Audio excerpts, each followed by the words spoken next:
시청자 여러분 안녕하십니까. 광복절 79년을 맞이해서 저희 뉴탐사의 소문 아주 특별한 대담을 준비해봤습니다. 오늘 이슈는 시민의회인데요. 우리 뉴탐사 방송을 시청하셨던 분들에게 시민의회는 아주 그렇게 낯선 주제는 아닐 것 같긴 합니다. 그런데 또 오늘 이 광복절에 또 우리가 시민의회를 또 거론하는 또 의미가 좀 있을 것 같고요. 그래서 오늘은 그동안에 각 분야에서 시민의회의 그 안착을 위해서 노력을 해오셨던 분들을 모아보고 특별한 대답을 진행해 보려고 합니다. 자, 먼저 우리 다른 백년 이사님, 그동안에는 우리가 민주당 전 혁신위원장 이렇게 얘기를 했는데 이제는 시민의회 거의 대부격이신 것 같은데요. 이래경 다른 백년 명예이사님 나오셨습니다. 이제 8.15 특집이라고 하니까 8.15를 뭐라고 할 거냐. 우리가 이제 그 광복절이라고 돼 있잖아요. 네. 그 일부 이제 그 매판적이고 수구적인 집단이 이제 건국절 얘기를 꺼내는데 저는 광복절 혹은 건국절을 넘어서 민족절이라고 부르고 싶습니다.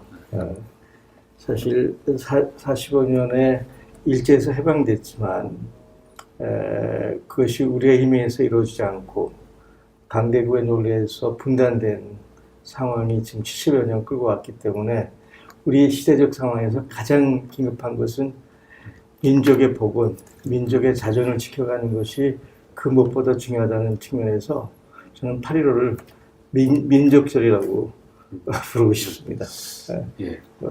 오늘은 먼저 간단한 소개부터 하고 진행하려고 했는데 광복절 79년을 맞이하는 소감도 얘기하셨으니까 각자 또 그렇게 자기를 소개하셔도 괜찮을 것 같습니다. 우리 지금 시민의회 좌담회 또 심포지엄 열릴 때마다 좀 빠지지 않고 참여하시는 교수님이십니다. 우리 경희대 김성준 교수님 나오셨습니다. 8.15 맞아가지고 또 초청을 해주시고 이걸 시민의회라는 주제하고 이어가지고 자리를 마련해 주신 것에 대해서 뿌듯합니다. 그러니까 제가 사실은 시민의회라고 하는 아이디어를 처음에는 아이디어였거든요. 네. 20년이 돼갑니다. 근데 그때는 정말 아무도 듣지 않는 소리였는데 이제는 뉴탐사에서도 들어주시고 민들레에서도 들어주시고 많은 분들이 시민들 학계에서도 그리고 또 실제로 이번에 저희가 그 주제로 국제학술대회도 했고요. 그래서 뿌듯한 마음이 들고 또 8.15와 연결시켜가지고 이 시민의회가 또 할 수 있는 부분이 뭔가 생각해 볼 자리가 됐으면 좋겠습니다. 자, 그리고 오늘 이제 어깨가 제일 무거우실 분이에요. 왜 그러냐면 오늘은 사실은 이제 추미애 의원을 모시려고 했는데 그 개인적인 사정 때문에 대신 그 자리를 지금 그래도 하고 사실은 시민의회를 지금 얘기하는 언론사는 저희 뉴탐사하고 민들레가 유일한 것 같아요. 그런 차원에서 또 모시기도 했습니다. 우리 이명재 시민의회 민들레 대표님 나오셨습니다. 네, 안녕하세요. 시민의회 민들레 그동안 그 시민의회에 대해서 계속 관심과 지지를 보내왔고요. 지난 5월 8일에 그 국제 심포지엄 하는 그 과정에서도 민들레가 충실하게 보도를 하려고 했습니다. 그 시민의회의 이런 그 한국에서의 저변이 아주 급속도로 넓어지는 것 같고요. 그 과정에서 우리 김상주 교수님은 아주 그 초기에 개척자 역할을 하셨고, 또 지금 이것이 하나의 시민들의 이번에 이제 심포지엄을 준비하는 과정에서도 느꼈지만은 많은 시민들의 열의와 참여가 이렇게 아주 그 순식간에 모이는 것을 보면서 한국의 이 시민의회라고 하는 것이 이게 새롭지만은 또 한편에서는 일종의 오래된 미래라고 하는 말이 있듯이 이게 상당히 오랫동안 사실 시민들의 마음속에는 준비되어 왔었구나 하는 것을 확인을 했습니다. 오늘 특히 이제 8.15 광복절 다시 한번 광복절의 시민의회를 또 다시 또 이렇게 얘기를 하게 돼서 더욱더 저로서도 보람이 있고요. 시민의 이익으로 이제 재벌을지 않습니까? 더욱더 알찬 성과를 올릴 수 있기를 기대합니다. 그리고 이제 사실 오늘 광복절에 시민의회 얘기를 이제 꺼내는 것은 사실은 우리가 이번에 4.10 그 총선을 통해서 시민의 힘, 시민의 뜻을 충분히 보여줬다고 생각했음에도 불구하고 뭐 최상병 특검법이라든지 또 이제 방송 자각을 막기 위한 이제 방송사법들이 번번이 대통령 권력의 거부권 그래서 막히면서 이 대민주주의의 또 한계를 또 절감하고 있는 상황이기도 하지 않습니까? 그런 차원에서 시민의회가 이 당면한 이 대통령의 폭정을 뭔가 멈추게 할 수 있는 새로운 또 희망이 될 수 있지 않을까 뭐 그런 차원에서도 한번 좀 얘기를 같이 꺼내봐 줬으면 좋겠는데 우선 첫 번째 오늘 광복절의 의미에 대해서 시민의회 평범한 사람들의 이제 위대한 시대를 열자 절대 위기의 치명적 재앙 상황 다시 개벽과 제3의 민주화 정리해 봤는데 우리 이사장님께서 근데 사실 어떻게 보면 해방은 80년을 가까이 맞이하는데 현재 우리 상황은 네.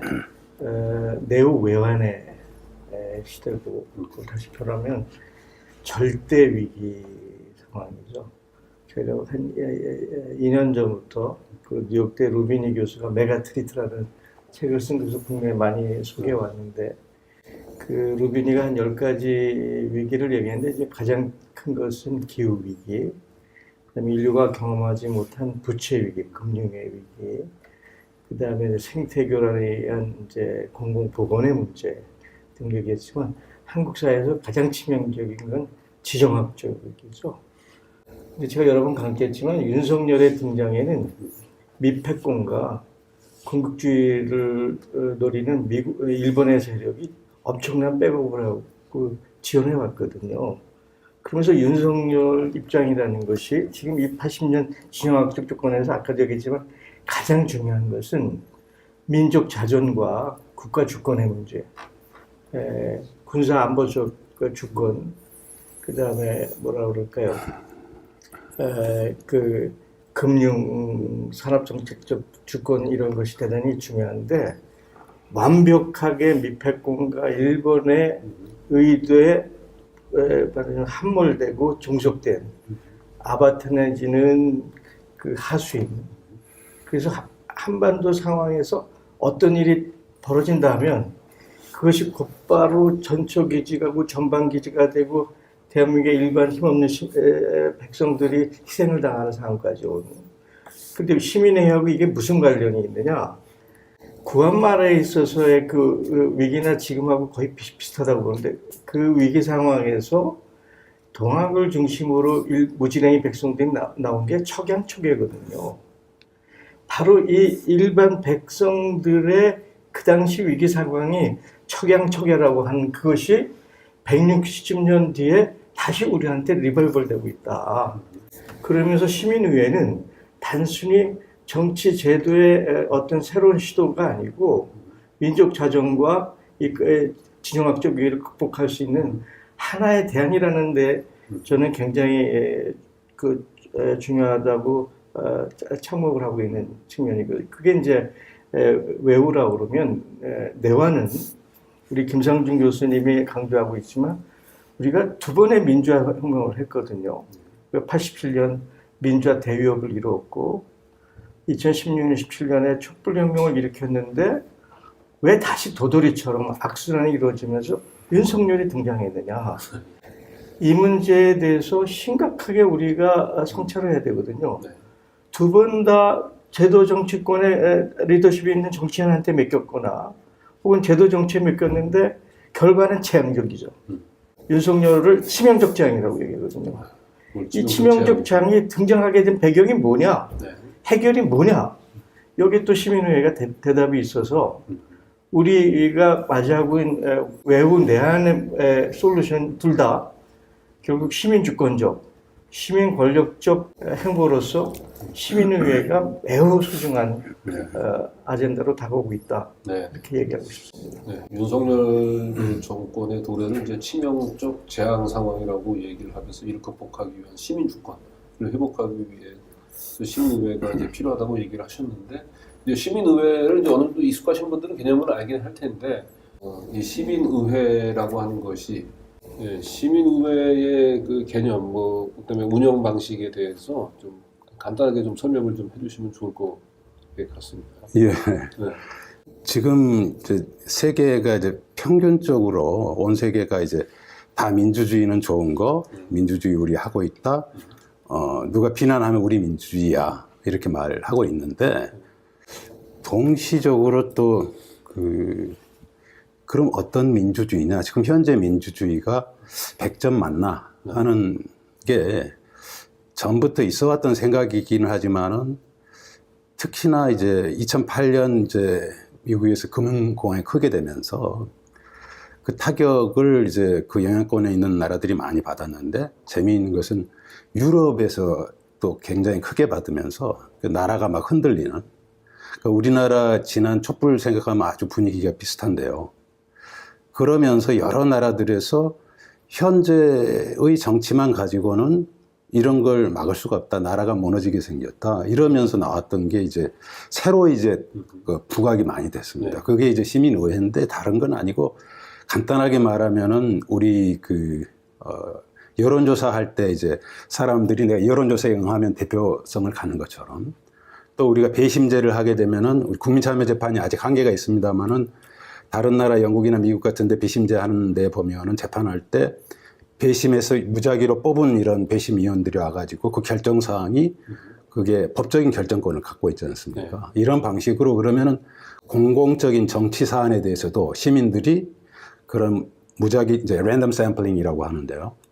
그러니까 국민의 여러 층위를 반영한 스트레이트파이드 랜덤 샘플링이라고 하는 층위 무작위 표집을 통해 가지고 시민위원들을 적정한 그 단위에 따라서 500인이 될 수도 있고 150인이 될 수도 있고 1000명도 될 수 있겠습니다. 모아서 충분한 논의를 하고, 그러니까 우리가 보통 투표할 때는 보면은 그냥 구경하는 식이잖아요. 언론에서든지 후보들이 하는 것을 구경하는 식인데, 그 과정에서 그러면 우리 시민들끼리, 국민들, 유권자들끼리 이 문제에 대해서 한번 좀 이야기 좀 해보자. 이런 자리는 없거든요. 네. 좀처럼. 네. 근데 이걸 제도적으로 잘 보장해서 논의를 하게 하면은 사람들이 처음에는 이거야 저거야 보통 그렇듯이 하다가 논의를 진행할수록 어떤 하나로 논의가 합치돼가는, 합의돼가는 그런 과정을 공통적으로 보여주었거든요. 네. 근데 이런 시험을 시작한 것이 2000년대 초반입니다만은, 이게 그동안 여러 번 이제 시행이 실제로 되면서 제도적으로 안정이 됐습니다. 네. 그래서 유럽 같은 경우는 2008년 계기로 해가지고 한 3, 4년 동안에 굉장히 그 많은 발전을 해서 오늘날 보면은, 최근에는 프랑스가 굉장히 크게 했죠. 그런 방식으로 프랑스가 굉장히 행정력이 강한 국가거든요. 근데 그런 국가가 시민의회를 실제로 소집하고 운영하는 식으로 하다 보니까는 3달 만에 전국적으로 10,000번, 1000번이 아닙니다. 네. 10,000번의 시민의회를, 그러니까 프랑스 각 지역에서 전부. 그리고 프랑스는 저기 태평양에도 이런 프랑스 영들이 있잖아요. 이런 데까지 다 10,000번을 했습니다. 3달 만에. 할 수 있다는 거고, 이것을 국정의 의견으로 반영할 수 있다는 걸 보여줬거든요. 네. 조그만 나라도 아닙니다, 이제. 네, 단순히 이제 시민의회가 그냥 대의민주주의를 극복하기 위한 하나의 이상적인 대안이 아니고 네. 현실에서 네. 작동하는. 같은 바퀴가 된 거죠. 네. 네. 가장 최근에도 저희 뉴탐사에서 보도했던 게 뭐냐면, 영광의 그 원전 연장하는 거와 관련해서 그 영광을 비롯한 그 인근 지역 주민들 공청회를 여는데 그 한수원이라고 그러죠. 한수원에서 와서 주민들 모아놓고 공청회를 여는데, 공청회는 그냥 요식 절차 맞습니다. 그거 예. 주민들이 이제 공청회를 무산을 시키면은 사실상 그것은 공청회 절차를 거친 것으로 간주한다라고 해서, 그러니까 주민 공청회는 요식 절차이고 실제로 주민들의 뜻에 따라서 주민들이 스스로 원전 연장을 결정할 수 있는 그런 권한이 없는 그런 상태로 공청회가 진행이 됐거든요. 네. 말하자면 이제 그런 상황에 우리가 신의회 방식을 도입한다면은 네. 각 지역의 주민들을 이제 무작위로 추첨을 해서 네. 그 주민들을 상대로 일정한 기간 동안 원전 수명 연장에 찬성론자 반대론자들이 반대론자를 나와서 충분히 듣고. 설명을 하고 네. 그 설명을 들은 후에 나중에 이제 그 네. 투표로 네. 결정하도록. 결정을 합니다. 네. 예전에도 그 문재인 정부 초기 때 그런 방식으로 그 원전 수명 연장을 한번 결정한 적이 있지 않습니까? 원자력 공론화위원회 저희 이 대표님 순서를 제가 인터셉트 하는데 18세기에 시작된 선거 중심의 대의제 네. 그것은 사실 아리스토텔레스부터 비판했죠. 아리스토텔레스 자체가 그 선거 방식의 대의제는 과두적이다. 과두제라고 얘기했고 우리가 잘 알고 있는 루소가 선거적 대의제는 하루만 주인이고 내내 예속적인 노예적 제도라고 비판을 해왔죠. 그런데 그럼에도 불구하고 선거적 대의제가 아마 18세기, 19세기는 어쩔 수 없는 현실적 조건이었다고 생각을 해요. 근데 그것이 정당화됐던 것은 소위 상류층 엘리트의 전문성, 탁월성에 의해서 모두의 삶을 고양시키고 보다 낮게 끌 수 있다는 기대감을 갖고 그 선거적 대의제들이 용인되고 지켜왔거든요. 실제로 역사를 보면 서구적 선거 대의제가 작동한 시간은 별로 없어요. 2차 대전이 끝난 이후부터 1980년 초까지 불과 40년만 작동했지 지난 300년 동안 제대로 작동한 적이 없습니다. 그런데 이제 그 선거적 대의제의 품격을 높이기 위해서 소위 우리한테 잘 알려진 로버트 달은 4가지 조건을 제시했죠. 하나는 일정 기간을 놓고 권력을 대체할 수 있는, 교체할 수 있는 조건이 주어져야 된다. 다수의 정당이 경쟁해야 된다. 그 다음에 공적 이성이 작동할 수 있는 이런 조건이 이루어지고 우리가 잘 알고 있는 4개의 선거 원칙이 지켜지면 민주주의가 작동한다. 라는 게 로버트 달의 주장이었기 60년대 정립된 얘기인데 그게 1980년대 신자유주의가 들어오면서 그런 민주주의 제도, 서구의 민주주의는 철저하게 소수의 거대 자본과 금융자본의 하수인격으로 다 전락을 했습니다. 지금 유럽을 보세요. 어느 하나 제대로 민주주의가 작동되는 나라가 있나요? 혹시 많은 사람은 북유럽이 되고 있지 않느냐? 그거는 대의적 선거제가 뛰어나서 그런 게 아니고 북유럽 국민들의 시민의식, 민주주의 강해서 그나마 버티고 있는 거지 제도 자체에 심각한 결함이 있는 거죠. 이건 정치학자라면 누구나 인정하는 거거든요. 그럼 선거적 대의제의 문제를 어떻게 보완하고 극복하느냐? 그게 이제 수많은 논쟁이 있었는데 거기에 뭐 직접 민주제 얘기도 있고 다양한 얘기도 있고 뭐 풀뿌리 민주주의부터 하자라는 얘기도 있는데 문제는 그것이 현실적으로 적용 가능하고 실천 가능한 게 뭐냐? 라는 게 지난 20여 년 동안 가장 검증된 게 시민의회라는 거죠.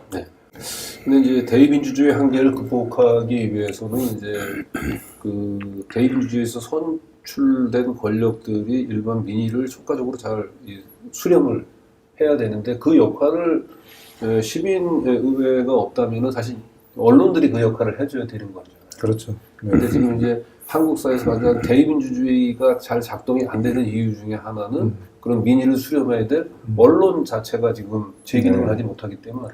그렇죠. 이제 민주주의를 운영하고 구성하는 많은 기동들이 있잖아요. 이제 그중에 이제 대표적인 정당이라고 하는 정치 제도이고, 또 그것은 이제 정치 기능 제도를 작동하기 위한 대표적인 그런 준정치적 기능이면서 그 자체가 또 정치를 제도를 정치화하게 하는 그런 걸 하는 것이 대표적인 이제 언론일 텐데 지금 이제 정치와 언론 간에 악순환 관계이잖아요. 정치가 언론을 하향화시키고 언론이 또 정치를 더욱 악화시키고 이런 하향 관계인데, 그러니까 정치와 언론이 만나는 관계가 사실 매우 좀 잘못되어 있는 거거든요. 그런데 우리가 선거 보도만 하더라도 뭐 잘 아시지 않습니까? 어떤 그 정책과 비전, 장기적인 그 사회 장래에 대한 것을 가지고 판단 평가하는 것이라기보다도 뭐 그게 거의 뭐 중계방송식의 보도이고 그것도 어떤 그 한두 사람의 정치인의 매우 단편적인 말들을 가지고 그렇게 보도를 한단 말이죠.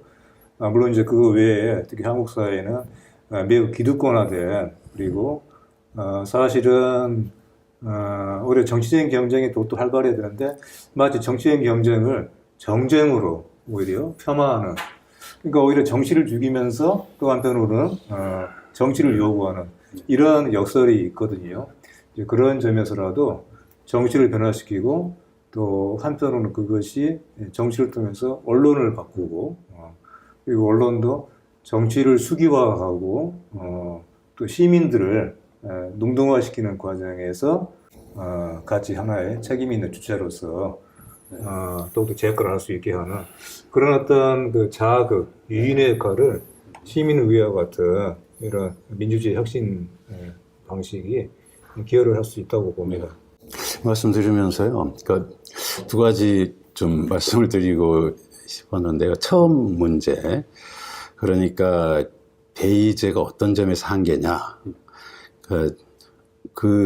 무슨 저는 그냥 지금 모든 분들이 좀 피곤해하고 있는 문제들 있지 않습니까? 지금 이 8.15입니다만은 독립기념관장을 어떻게 그런 사람을 임명할 수 있나? 그러니까 독립기념관은 정반대의 생각을 가진 분을 독립기념관장으로 임명을 한다든가. 취임인사에 누명을 쓴 사람의 명예회복을 위해서 노력을 하겠다라고.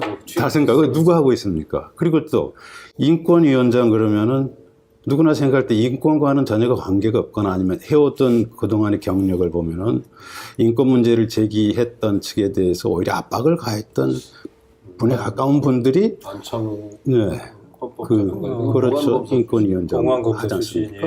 그뿐만 아니잖아요. 지금 그러니까 대통령이 임명하고 있는 그런 여러 가지 기구들, 수장들입니다. 모든 기구들을 보면은 전부 그 취지의 정면으로 역행하는 분들을 임명하고 있단 말이에요. 그러면은 일반 국민들 어떻게 생각해야 됩니까? 이게 그래 어쨌든 나도 찍었는데 근데 그들이 찍어놓고 나니까는 이런 정도로 할 줄은 몰랐어. 근데 어떻게 할 수가 없네. 이렇게 하는 것에 대해서 말이죠. 그러니까 대의제가 작동을 해서 대통령을 뽑아놨는데 그러면 다음 선거 때까지는 아무것도 우리는 할 수 없는가? 유권자들은. 그 사람을 찍었든 안 찍었든 간에 시민들은 그 사이에서는 아무것도 할 일이 없는가? 이런 문제에 대해서 시민의회가 분명히 할 일이 있다. 이런 말씀이고요. 두 번째는 저 언론 문제 이야기를 들으면서 제가 최근에 그 독립기념관장 문제도 지금 하고 있는 게 꼭 보면은 역사 관련 여러 국책기관들이나 연구소들의 무슨 원장이나 이사장들을 전부 또 소위 뉴라이트라고 하는 분들을 다 임명했다는 기사가 또 나왔지 않습니까? 거의 완전히 그냥 쭉 깔고 있거든요. 그런 분들을. 사실은 그런 기관에서 그렇게 한 편향으로 쫙 간다는 것은 특별한 방식으로 밀어붙이지 않으면 불가능하거든요. 근데 이러고 있는 사실은 가만 보면은 꼭 박근혜 정부 촛불 직전에 해왔던 일이거든요. 해왔던 일을 지금 다시 하고 있어요. 근데 저는 그때 생각을 하면서 그래서 촛불로 막는가 싶었는데 그러다가 제가 기억나는 것을 그 말씀 들으면서 언론 문제 들으면서 그때가 19년 7월이죠. 일본의 아베 총리가 한국에 대해서 수출 금지령을 내렸습니다. 그러면서 우리나라 한번 뒤집어졌죠. 그랬는데 바로 그것을 그렇게 열화같이 일어났던 어떻게 이웃나라가 이럴 수가 있는가 이유가 뭐냐. 우리나라에서 대법원 결정에 대해서 일본이 보복을 한다. 경제적으로. 너무 심하다. 이런 게 올라왔고 또 재미있었던 것은 아니 한국 사람인데 분명히 일본 총리의 정책에 대해서 그게 맞는데 저희 한국 사람들이 좀 부족해가지고 반대해서 죄송합니다. 총리님, 수상님 이렇게 하는 한국 사람들 많이 그때 나타났었잖아요. 뭐 이름을 제가 들지는 않겠습니다만 그런 분들이 굉장히 많았습니다. 그런데 그런 걸 한 번에 꺼버린 게 소위 그 조국 사태거든요. 그때 언론들이 저는 완전히 한쪽으로 그냥 어휴 저렇게 언론이 그냥 도배를 할 수가 있나 한 달 동안 한 가지 문제로 하면서 그 사건 싹 사라지거든요. 네. 저는 그때 보면서 그러면서 그 문제가 사라져 버렸습니다. 네. 그 소위 그 많은 스스로 커밍아웃을 했던 토착 외구들이 조국 사태 한 달 동안 떠들고 나니까 깨끗이 없어졌어요. 그 이슈 자체가. 네. 언론이 정말 재미있는 거구나. 네. 그런 생각을 했습니다. 그러니까 이제 그런 이제 독점이라고 하는 이제 그런 말로 볼 수 있을 것 같은데요. 정치가 이제 독점되는 것이죠. 직업 정치 집단에 의해서, 그것도 매우 이제 일부의 정치인들에 의해서. 마찬가지로 언론도 언론이라고 하는 것은 사실 이제 이게 언론인들에 의한 그런 그 영역이 아니거든요. 헌법에서 정한 헌법의 몇 초죠. 언론 출판의 자유가 있다고 할 때 그 언론의 자유, 향사의 주체는 모든 국민인 거예요. 언론사가 아닌 것입니다. 그런데 매우 이제 그것이 협의하게 이해되고 있고, 그래서 마치 언론 자유 주체는, 언론 권리의 주체는 언론사에 있는 것으로, 그래서 이 전체 언론 표현의 어떤 이런 권리를 누려야 되는 모든 국민들과 시민들과 특정한 언론사, 언론을 직업으로 하는 특정한 직업인으로서의 언론인 간의 어떤 이런 상당한 괴리가 있는 것이죠. 결국 이것도 독점이라고 할 수 있는 측면에서 볼 수 있는 것 같고요. 오늘 이 자리가 언론 개혁에 대한 얘기를 주로 하는 자리가 아니어서 좀 이 얘기를 발전시킬 필요는 없을 것 같긴 한데, 네. 제가 현실적인 잘 몰라서 항상 이제 거대 담론 쪽으로 가는데, 아까 제가 이제 그러니까 뭐 서구를 포함한 일반론적인 선거 대의제 문제점을 얘기했는데, 거기에 더해서 한국이 갖고 있는 특수적 조건이 있습니다. 되풀이되는 얘기지만 한국은 70여 년 동안 미 패권에 완벽하게 종속된 그 구조를 가지고 있죠. 그 DJ 시절 한때만 약간의 양보된 자가운전적 저기가 있었지만, 노무현 문재인조차도 뭐 이명박 박근혜는 말할 것도 없이 완전히 미 패권에 의해서 조정되고 굴복된 이것이 첫 번째 한국 정치의 큰 문제고, 두 번째는 해방이 됐음에도 불구하고 반민족 매판 이 친일 세력들을 청산하지 못한, 그게 몇 번의 기회가 있었죠. 반민특위가 실패했고 87년에 양김씨가 연합을 했으면 그것을 해낼 수 있는 동력을 만들었는데, 양김씨가 분열되면서 노태우 정권에 들어서면서 그것도 못 해냈고, 그러는 과정에 이 매판적 친일 이 수구 특혜 집단이 엄청난 자기 물적 기반들을 확보하고 물적, 인적, 뭐 조직적 기반을 다 장악한 그런 사회가 돼버렸죠. 그런데 이제 미국을 중심으로 해서 80년대 그 지배의 하나의 그 스킬 방식으로 나오는 게 소위 소프트 파워입니다. 소프트 파워의 핵심은 그 엘리트 집단, 소위 피케티 표현에 의하면 사제 집단을 철저하게 지배도구하는 거거든요. 거기에 핵심이 미디어고 싱크탱크고 소위 지식인. 네.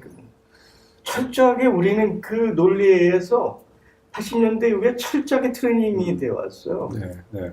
그래서 이것이 제도 정치의 자기 동력, 이재명의 민주당에 대해서 기본적 신뢰가 있고 다른 대안이 없다고 보지만, 이게 제도 정치만 갖고는 돌파가 안 되는 상황까지 왔습니다. 그래서 이 문제를 할피하기 위해서는 결국 부한말에 동학이 일어났듯이 민중적, 근데 다행히 지난 100년을 볼 때 대한민국만큼 시민적 에너지가 넘쳐나는 사회가 없어요. 일부 독일을 사랑하는 학자들이 68혁명 얘기하는데요. 우리나라 시민적 에너지는 서구에서는 68 에너지보다 훨씬 더 강력하고 광범위합니다. 네. 근데 거기서 차이는 뭐냐면 68혁명은 그것을 제도화하고 정치 권력하는 데 성공을 했잖아요. 근데 우리는 시민적 에너지가 지나가면 제도 정치에 그냥 넘겨주고 손을 털었던 거예요. 그래서 지금 시민회에서 우리가 시민회 얘기를 하는 거는 그 시민적 에너지를 이제는 규범화를 하고 제도화를 하고, 그리고 마지막으로 법적 강제력을 만드는 법제화를 해야 합니다. 그 과정에 가장 현실적 대안이 시민의회다라고 다시 반복적으로 제가 얘기를 합니다. 저 이제 시민의회가 지금 왜 필요한지를 또 설명하는 과정에 한국적인 특수성도 말씀하셨지만 이제 한국에 있어서는 대의민주주의가 정상적으로 작동하지 못하게 하는 가장 큰 원인 중에 하나가 언론이 제어권하지 못한다는 얘기하면서 얘기가 좀 진행돼 왔던 것 같은데 사실 오늘이 뭐 언론개혁 얘기하는 자리는 아니긴 합니다만 문재인 정부하고 윤석열 정부를 제가 굳이 비교하자면 문재인 정부 때는 이 기득권 언론들이 짜놓은 프레임 속에서 형성된 여론을 민의로 생각하고 그 민의에 따라서 그 국가 시스템을 움직이는 것이 민주주의라고 착각을 했던 것 같고요. 윤석열 정부에서는 그나마 이 언론에서 뭔가 문제를 제기하는 것조차도 다 무시하는 하고 대통령 마음대로 행사하는 이제 그런 차원에서 더 지금 민주주의에 있어서는 제한적인 시점이 됐다 이렇게 생각할 수 있을 것 같은데. 네. 제가 이거 한마디만 더 말씀드릴게요. 너무 초반에 얘기가 길어지는 것 같긴 한데 우리 이사장님 말씀하신 것처럼 이제 구한말의 동학 말씀을 하셨지 않습니까? 또 이제 아까 이사장님 보내오신 거 보니까 다시 개벽 이런 말씀을 또 하셨어요. 이게 왜 지금 동학 얘기가 지금 나오는 상황이냐. 공교롭게 또 올해가 우리 수훈 최재우 선생의 200년이죠. 탄생 200년. 1824년에 태어났으니까. 160 플러스 40년. 네, 그렇습니다. 묘하게 좀 일치하고 있는 것이죠. 그래서 이제 동학이라고 하는 것이 어떤 그 거대한 민중적 힘의 분출이었잖아요. 그리고 이제 그때 그것에 나타나는 과정에서 또 상당 부분은 사실은 민중에게 억눌렀던 자기 표현의 욕구, 자기 표현의 어떤 그런 이런 힘들이 근데 집광소와 같은 형식으로 나타났던 것이고 사실은 그것이 어떻게 보면은 동학적인 언론의 형식이었거든요. 이제 그런 것이 또 이제 바로 또 독립협회를 중심으로 했던 마민공동회는 그때 그 당시의 기록을 보면은 정말 대단했더라고요. 지금의 어떤 촛불 집회의 어떤 100년 전에, 120년 전에 예고편과 같은 그런 모습을 보였던데 이게 사실은 한국의 민중들이 가지고 있는 뭔가 이렇게 좀 자기를 드러내려고 하고 참여하려고 하고 표현하려고 하는 그러면서 어떤 자기 통치의 주체가 되려고 하는 그런 능동적인 힘들을 보여줬던 것 같아요. 또 이것이야말로 사실은 언론이라고도 할 수가 있는 것이죠. 네. 그런 점에서도 다시 한번 그 과거의 그런 120년 전에 동학, 만민공동회 또 지금의 이런 시민의회 논의하는 과정에서 언론이라고 하는 그 측면에서 또 연결되는 부분이 상당히 상당히 굳건하게 뚜렷하게 있다. 그렇게 또 볼 수 있지 않을까 싶습니다. 저는 네. 아까 이제 이 의원님 오래된 미래다 시민회가 잘 알고 계시니까 그런 말씀 주셨고, 그러니까 일단은 현실에서 볼 때 제 대통령 이야기를 했습니다만은 모든 이제 대통령이 임명하는 모든 포스트들이 문제예요. 네. 실은 대법원 판사에서부터 시작해가지고 독립기념관장까지 모든 임명한 분 인사가 전부 문제입니다. 네. 그걸 다 알고 있어요. 네. 그리고 또 국회에서 법안을 만들면은 지금 거부권을 몇 번째 행사하고 있는 겁니까? 그럼 제2에서 다시 보내면은 3분의 2를 채우기가 어렵잖아요. 3분의 2 채울 수 있으면 벌써 다른 거 했죠. 다른 거 했죠. 그러면 그걸 보고 있어야 되느냐. 네. 이건 오래된 미래라고 하는 게 전 그런 생각이 듭니다. 그러니까 동학 말씀하셨지만은 조선시대에도 그대로 안 보고 있었다. 그렇죠. 네. 네. 저기 위에서 나라님이나 또는 궁궐에서 무슨 일 벌어지는데 정말 문제다 그러면은 시골에서 이게 향촌에서 가만 안 있었다라는 겁니다. 이게 네. 이미 18세기 중후반 나오면은 이게 민회라고 하는 게 나옵니다. 네. 동학은 사실은 뿌리가 거기에 있어요. 네. 그러니까 양반들 모임 말고 민회라고 하는 게 생겼고 이런 쪽에서 여러 가지 이제 민원들을 해결했거든요. 네. 그리고 동학도 그 동학 교주를 참하고 인정하지 않고 이러니까 거기에 반대하는 운동을 계속 벌리고 항의를 하잖아요. 네. 그리고 이 사람들이 모여가지고 합의하는 방식이 합의제거든요. 접이라고 하는 그 단위 내에서 동학도들이 합의를 했던 그 과정은 저희가 다시 복구해가지고 정말 되살려야 될 부분이 있습니다. 저희가 시민의회 이야기를 하면서 이게 정말 어디 바깥에서 들어온 것이냐 하면 저 곰곰 생각해 보면은 아니다. 우리 안에도 많이 있었다. 그렇습니다. 네, 그런 의미에서 오래된 미래라고 아까 말씀하셔서 그렇죠. 맞다. 오래된 우리 자신의 미래. 네. 그 결코 외래적인 오래됐다. 것이 아니다 네. 하는 점을 네. 우리가 확인할 필요가 있는 것 같아요. 네. 아니 뭐 서론이긴 합니다만 이제 굉장히 중요한 얘기들이 많이 오고 가는데 네. 뭐 하여튼 정리를 하자면은 이제 윤석열 검찰 독재의 출범은 우리 민주주의의 재앙적 위기이긴 하지만은 우리 내부에 이 재앙적 민주주의를 극복할 수 있는 그 민족적 에너지, 민족적 유전적 에너지들이 많이 동학이라든지 아니면 뭐 만민공동이라든지 그래서 우리 내부에 잠재돼 있고 그것이 대의민주주의만 바라볼 것이 아니고 시민의회를 통해서 윤석열 독재 체제를 극복하고 우리가 진정한 민주주의 새로운 혁신적인 실험을 한번 좀 모색할 수 있는 오히려 기회도 된다. 시민의회로 들어오면 아까 그렇죠. 그 제도 정치의 문제를 얘기했는데 그 중에서도 최악이 미국하고 한국이죠. 승자 독식의 구조. 네. 그래서 그 양당 구조가 외에는 제3정당이 등장할 수 없는 이렇게 되면 이 정치 구도가 서로를 죽이지 않으면 자기가 죽는 내전 상황으로 빠져요. 지금 네. 미국과 한국이 정확히 내전 상황에 빠져 있고. 그런데 승자 독식에 대한 폐해 얘기하면 지금 현실 정치에서는 자연스럽게 나오는 게 그 내각제 그런 얘기들이 나오거든요. 그런데 이제 그 내각제든 네. 혹은 비례성을 강화하든 그런데 그러면 서구나 일본이 제대로 작동하냐 그러면 안 하거든요. 알아서.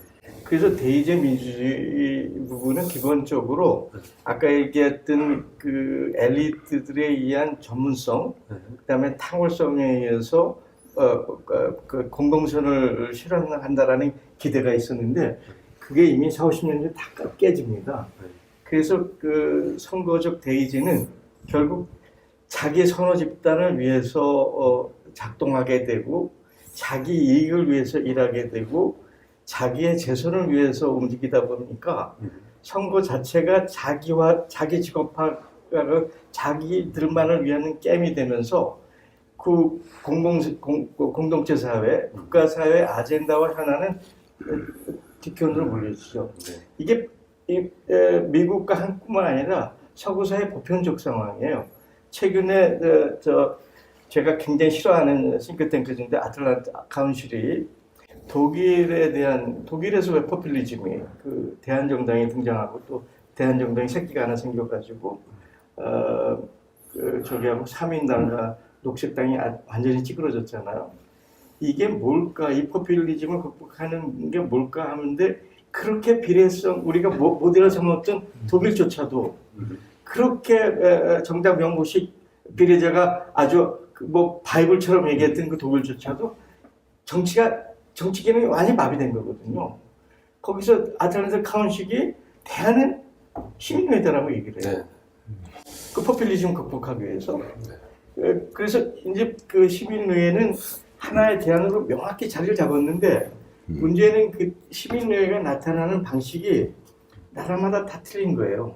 뭐 김상준 교수님 할 얘기를 내가 저기 한번 간단하게 얘기하면 캐나다 같은 경우는 캔베라는 그야말로 뛰어난 정치인이 기존 정치의 그 승자 독식의 구조나 그 한계를 극복하기 위해서 이제 시민회를 도입했는가 하면 아일랜드나 아이슬란드는 2008년 경제 위기를 극복하는 과정에서 제도 정치 너희들 아무것도 못했잖아 라고 시민들이 들고 일어나서 움직였는데 아일랜드는 그럼에도 불구하고 국회의장이 주도가 된 제도 정치와 시민들의 모임이 결합된 형태로 표현이 되는 거에 비해서 아이슬란드는 거의 민회적으로 시작합니다. 이게 이제 아일랜드 시민의회가 이제 헌법 개정안을 이제 제안을 해서 네. 이게 국민투표를 거쳐 이제 반영된 그래서 아일랜드 시민의회가 가장 모범적인 제시하는 모범적인데 그래서 그 민회적 성격을 가지고 시민회적 구성을 해서 거기 또 클라우드 펀딩해서 그 아이슬란드 전 국민의 의견을 수렴해서 개정을 만들었는데 기존의 제도 국회가 거부를 하죠. 네. 그래서 법적으로 입법권을 갖고 있지 않은 이 시민적 요구를 제도 정치에서 거부하면서 사실은 그게 거기서 정지돼 있는 네. 상태입니다. 근데 불란서 같은 경우는 뭐 마크론이라는 뭐 어떤 대통령의 리더십을 작동했지만 그 노란 조끼의 정치 위기를 맞이하면서 기후 문제를 어떻게 해결할 거냐. 결국 그 기후 문제를 하기 위해서는 프랑스 인민 전체의 집단 지성을 작동시켜야 된다고 해서 시작이 됐고요. 벨지움 같은 곳은 이제 지역적이지만 거기는 님비 현상을 극복하기 위해서 일어난 거거든요. 그다음에 독일은 아까 얘기했지만 독일의 소위 그 대한정당이라든지 그 극우 극자적 포퓰리즘을 극복하기 위해서 시민회의가 대안이다. 그래서 각 나라마다 시민회의를 요구하는 상황 조건이 다 틀립니다. 그럼 우리는 뭐냐? 그 부분은 우리가 지금부터 좀 얘기를 해야 되고 그러면 어떤 방식을 취해야 되느냐? 이게 오늘 얘기의 주제가 아닐까 싶습니다. 네. 해외 이제 시민의회 모범적인 운영 사례에 대해서는 우리 뭐 사실 김상준 교수님이 전문가실 텐데 이미 이래경 이사님이 너무 말씀 잘 하신 것 같은데 예. 사실 한국에서 얼마 전에 우리가 그 시민의회와 관련해서 국제 심포지엄을 열고 우리 김상준 교수님이 그때 기조 발제를 총론적 발제를 했었죠. 하여튼 그 당시 한번 모습을 시민의회 이제 국제 심포지엄 5월 6일에 8일.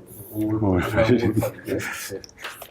그래서 이때 나왔던 국제 심포지엄에서 사실은 그 시민의회가 되려면 가장 중요한 게 이제 이게 제도로 그렇습니다. 제도로 들어와야 되기 때문에 그리고 그리고 22대 우리 총선 전부터 이렇게 선생님이 얘기했던 것도 22대 국회의 최대 과제는 시민의회를 입법화하는 것이다 라고 하는 것인데 이 국제 심포지엄에서 바로 22대 이 국회 입법화 시민의회 입법화 의지를 하는 걸 이제 확인을 하는 게 가장 중요한 성과였던 것 같고 이때 민주주의를 혁신하기 위해서 시민의회는 선택이 아닌 이제 생존의 문제다라고 하는 그런 점이 강조가 됐. 그 이명재 대표님의 슬로건이죠. 아, 그래서 그리고 그 당시 나왔던 얘기를 좀 더 소개해드리자면 이제 대의민주주의만으로는 사회 난제를 해결하기 곤란하고 그다음에 깨어있는 시민에서 이제는 자기 통치의 주체가 돼 있다. 그리고 21세기 호남 민주주의의 시민회가 꼭 필요한 무기가 될 것이다. 이렇게 정리를 했었는데 이 국제 심포지엄에서 논의됐던 얘기들을 이렇게 좀 집약한 것 같아요. 근데 우리 김상준 교수님 좀 덧붙여서 말씀하실 게 있으면 좀. 직접 그 전에는 글로 있거나 했던 분들을 저희가 4분을 초청했는데 4분 첫 서제션 할 때부터 바로 오케이였다. 그러니까 그걸 저희가 보면서 야 이거 진짜 세계적 바람 맞구나 느꼈고 근데 그 중에서 2분은 한 분은 이제 교내에서 일이 생겨서 예일 대학에 계신 분 또 한 분은 이제 캠벨 수상 전 수상 노인이 이제 넘어지셔가지고 못 드시고 영상만 보내주시고 아일랜드하고 이제 벨기에에서 학자분들 주도했던 학자들이 오셨어요. 그래서 이야기를 많이 나눴는데 그러니까 제가 이제 새삼스럽게 느끼게 된 건 그분들 말씀 들으면서 시민의회가 이쪽에서 성공하게 된 것은 아까 말씀드렸던 것처럼 이제 2008년 이후에 유럽이 여러 나라가 굉장히 많이 흔들리면서 어떤 나라는 이제 아까 이제 내각제 이야기 나왔습니다만 이제 정부 구성이 안 돼요. 막 1년 동안 정부가 없습니다. 이런 상태. 또는 아이슬란드 같은 데는 완전히 이제 나라가 부도가 나니까는 주부들이 전부 냄비 들고 나와가지고 이제 촛불 비슷하게 된 거고요. 뭐 아일랜드는 굉장히 모범생입니다. 이 시민의회에서는.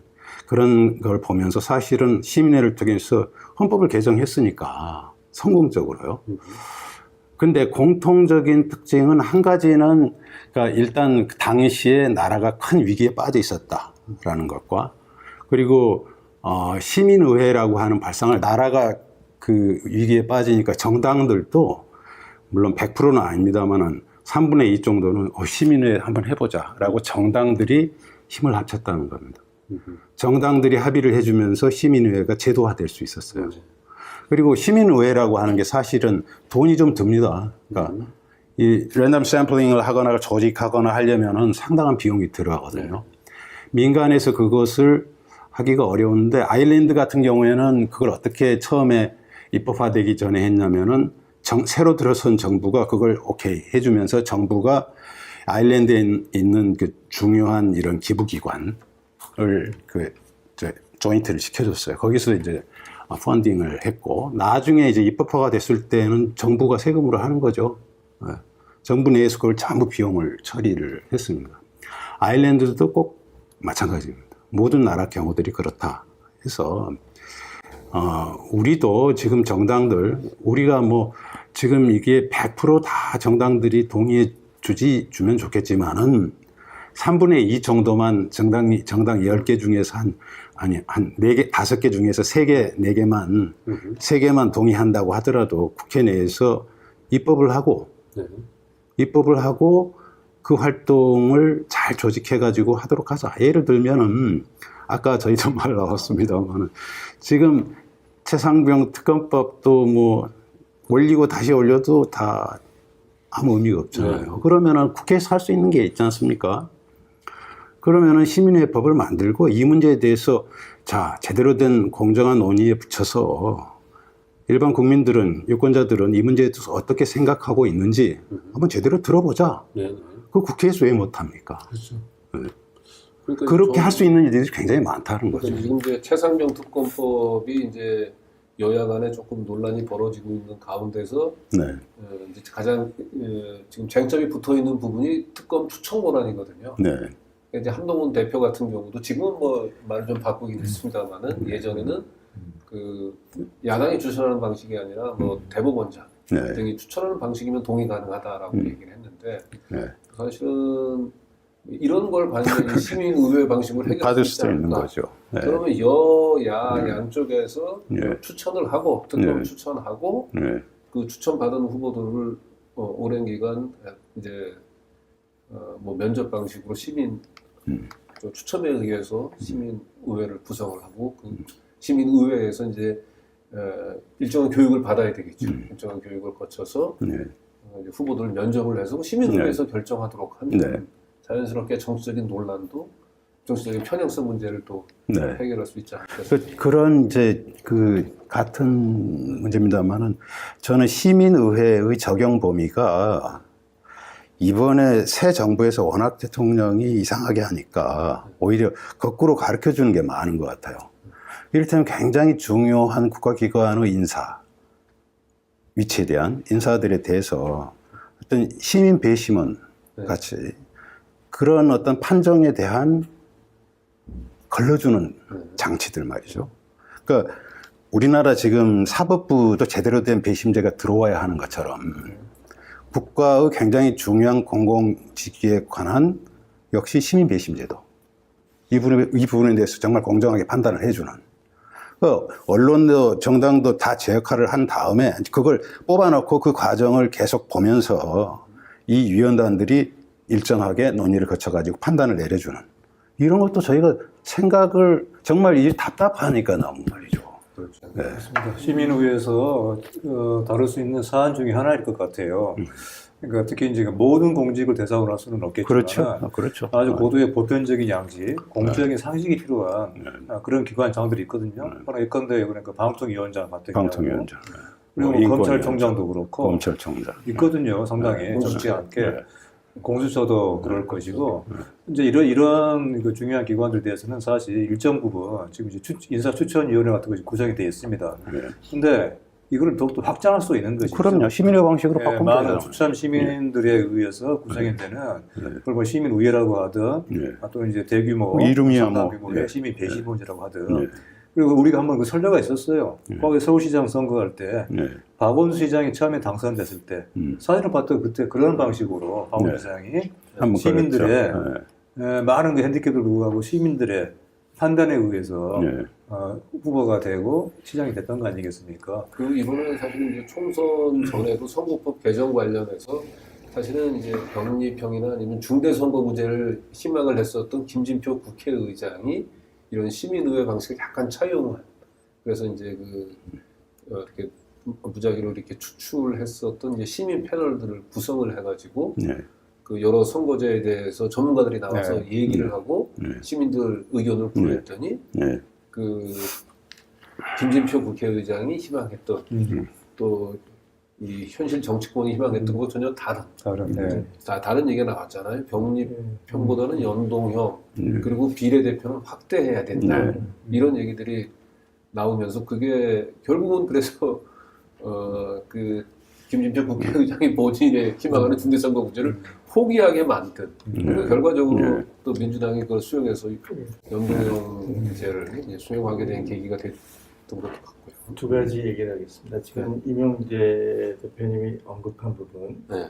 그건 사실 전북대 오연철 교수가 토의미주라는 글을 통해서 시민의회를 입법뿐만 아니라 행정사법에 어떻게 적용하나, 특히 인사문제와 관련하고 사법 권력의 제한 문제에 대해서 아주 상세한 제안을 내놓고 있습니다. 그래서 언제 기회가 되면 오연철 교수를 모셔서 그 시민의회를 입법뿐만 아니라 행정사법까지 어떻게 적용하는 얘기를 들으면 아주 판타스틱해요. 근데 지금 안타깝게도 지금 국회에서 아직까지 이 시민의회에 대해서 깊은 의식을 가지고 이걸 좀 뭔가 법안으로 발의를 하겠다라고 하는 생각을 가진 분은 제가 보기엔 뭐 추미애 의원 정도를 빼면 없는 거 아닌가 싶어요. 한경수 의원도 우리하고 함께하고. 아, 그래요? 네.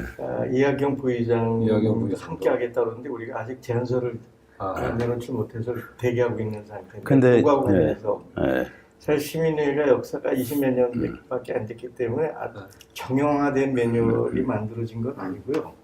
그 시민회의 성격이 다층적입니다. 그냥 권고적 사항일 수가 있고요. 강력한 압력으로서 작용할 수 있는 부분이 있고 아니면 입법권을 가지고 있거나 행정권을 가지고 있는 쪽에서 위임해서 위임한 결의를 할 수 있는 형태가 있고 이것을 하나의 일시적 아젠다를 취급하는 뭐랄까 이례적 의회 시민회가 있는가 하면 상시적으로 하자는 입장도 있고 더 나가면 상권 분립을 넘어서 사건 분립 그래서 시민부가 입법, 사법, 행정을 통제하는 창의적 권력으로서의 시민부까지 다양한 구성이 있는데 이 모든 걸 동시적으로 할 수는 없고 문제는 우리 현실적 조건에서 시민회의적 첫 사업을 어떻게 프로그램적으로 도입하고 도입된 시민의회의 경험들을 어떻게 한 단계씩 높여가느냐 이게 이제 우리가 해야 되는 과제고 우리가 설계해야 될 과정이죠. 이제 거기서 몇 가지 대안을 우리가 이제 가지고 있는데 그 얘기를 제가 해도 될까요? 말씀하십시오.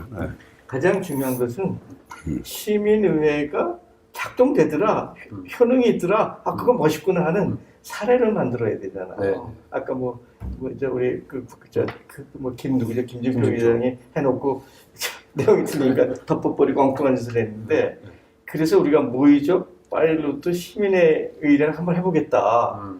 그래서 우리 그 핵에너지 같은 추진력을 가진 이원영 교수님이 그 파일로트 시민의회를 한번 하겠다고 해서 구상하고 있어서 저는 그렇게 해서 그것이 하나의 중요한 사례로 만들고 임팩트를 주고 된다라고 하면 상당한 동력을 만들어내고 결집력을 만들어낼 거라고 봅니다. 네, 파일럿 시민의회의 이제 목적이라고 얘기를 하시면서 몇 가지 이제 의제를 이제 제시를 하신 게 있네요. 그러니까 사법 검찰 개혁부터 헌법 개정, 언론 개혁, 선거법 개정 등등 해서 파일럿 시민의회라는데 몇 가지 우리가 검토를 해야 됩니다. 우선 그 아젠다를 어떻게 설정할 거냐, 어떤 아젠다를 가지고 할 거냐, 하나냐, 두 개냐, 복수냐. 근데 보통 시민회의는 단수적 아젠다를 올리는 게 가장 효과적이라고 얘기를 하죠. 그 다음에 그 아젠다를 가지고 어떤 식으로 시민회의를 구성하나의 구성과 진행에 대한 합의가 필요하고요. 근데 그 진행과 방식을 하는 건 결국 인적, 재정적 자원이 어느 정도 되거든요.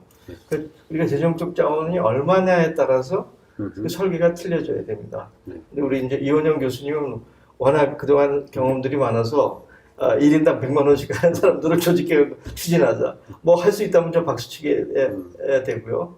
재정 문제는 뭐 1인 100만 원 방식이 어렵다 추진했는데 그것이 된다 그러면 돌파를 하는 거고 어렵다면 뭐 좀 열린 시민들을 저기해서 소액이라도 할 수 있고 그건 또 돈 많은 기부자 아까 뭐 아일랜드에서 그렇게 했듯이 어떤 돈 많은 조직을 통해서 기부를 받을 수도 있고요. 네, 아직 어쨌든 22대 국회에서 이제 이 시민의회가 아직까지 뭐 본격적으로 공론화되지는 않았습니다만 지금 우리 이제 시민사회 저변에는 시민의회의 입법 추진을 하려면 백인위원회가 한번 구성이 돼서 이번에 국제 심포지엄도 이 아주 성공적이죠. 백인위원회에서 전 세계에서 가장 네.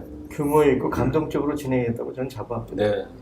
그리고 이제 시민의회 입법 추진 백인위원회 출범 선언문이 있는데 여기서 이제 제가 다 소개드리는 건 그렇고 마지막 부분들은 아주 문구가 감동적이에요. 시민의회가 왜 필요한지를 가장 설득력 있게 제시하고 있는데 제가 좀 읽어드리면 때가 되었습니다. 시민의회는 선택이 아니라 생존의 문제입니다. 국민의 주체성을 각성시키고 국민의 주권을 확장시키는 길입니다. 이번 새 국회에서 반드시 그 입법이 추진되기를 기대합니다. 동학에서 촛불에 이르기까지 민주주의의 세계사적 핏줄을 이어가는 대한민국의 우리입니다. 우리가 시민의회의 실현을 추구하는 것은 역사의 순리이자 현실의 필연입니다. 함께 힘을 모아 시민의회의 제도화라는 커다란 성취를 이루어갈 것을 선언합니다. 이렇게. 그래서 이제 우리가 파일럿 시민의회를 어떻게 힘있게 해서 효용감을 국민들한테 제시해 주느냐 이게 굉장히 중요한 과제고요. 그거 하나만 가지고는 안 되고 다양한 그 시민의회를 할 수 있는 환경과 분위기와 조건들을 만들어 가야 되거든요. 네. 백인 위원들을 상대로 해서 과연 시민의회에서 그러면 다룰 의제가 어떤 게 가능하겠냐, 어떤 게 우선적으로 다뤄야 되냐라고 설문조사를 한 게 있어서 그걸 먼저 한번 소개하고 넘어갔습니다. 보면 백인 위원들을 입법 추진위원들을 상대로 설문조사한 결과 사법검찰개혁이 53점, 제일 높게 나왔나요? 그 다음에 헌법 개정 33점, 언론개혁이 31점, 선거법 개정 29점이고요. 중립하던 한반도 평화 20점, 그 다음에 기후 및 에너지 대책 14점, 또 국회 개혁은 13점, 저출생 및 고령화 10점, 기본소득 8점, 주거 및 부동산 5점, 지방의회 제도 5점, 교육 및 사학개혁 3점, 핵 오염수 대책 2점, 뭐 이렇게 돼 있는데 이 내용들을 보면 사실은 중요하긴 한데 여야 간 의견 대립으로 잘 추진이 되고 있지 않은 의제도 있고 또 어떤 거는 아예 굉장히 중요한 의제임에도 불구하고 기차로서 관심을 갖고 있지 않은 그러나 우리의 생존, 미래를 위해서 매우 시급한 의제들을 또 이렇게 담고 대충 우리 시대 상황의 긴급성 순서로 나온 거는 맞는데 아젠다 세팅을 누가 주도하느냐가 굉장히 중요한 문제거든요. 하지만 이제 캐나다는 캠벨이 주도했고요.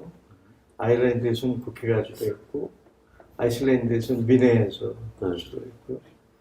프랑스에서는 마카롱이 자기 정치적 위기를 모면하기 위해서 저기를 했고요. 그래서 그 아젠다를 누가 주도하느냐는 문제가 우리한테 남아있는 굉장히 중요한 이걸 어떤 방식으로 풀어야 되느냐 아직 정답은 없습니다. 근데 이제 그 리스트가 있기 때문에 그 리스트에 준해서 우리 내부에 공론화하고 다양한 집단 지성들을 여기서부터 이 시민의회죠. 어떻게 집단 지성을 모아서 아젠다를 압축하느냐. 아까 이제 강 기자님 그래서 이제 한국에서도 지난번 선거법 개정할 때도 시민의회적인 발상을 응용하고 좀 접목시키려고 했던 게 있다라고 말씀하셨는데 실은 가만히 들여다보면요. 특히 지난 정부 때는 어떻게 보면은 그거 이름이 공론화위원회로 바뀌어서 그렇죠. 시민의회라는 방식을 중앙정부 또는 지방정부가 주관을 해가지고 70번 가까이 했습니다. 그러니까 굉장히 많이 한 겁니다. 그러니까 국회에서 그 선거법 개정 문제에 그걸 잠깐 모여가지고 수기에 붙였다라고 하는 것은 아주 조금 거기다 붙인 거 정도였죠. 그리고 대체로 공론화위원회를 많이 했고 좀 준비가 잘 된 것도 있고 좀 그 허술한 것도 있었습니다만은 전반적인 문제라고 할 때는 의제의 설정 단계에서부터 밑으로부터 제기된 게 아니라 네. 주로 중앙정부나 지방정부 행정적인 필요에 따른 주제를 네. 미리 던져주고 시민들이 거기에 대해서 그냥 토론은 뭐 잘 조직한다고 하더라도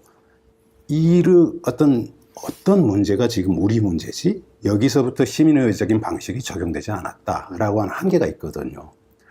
그리고 국회에도 지금 보면은 이미 한국에서 시민의회라고 하는 것이 널리 퍼지게 된 것은 촛불 때입니다.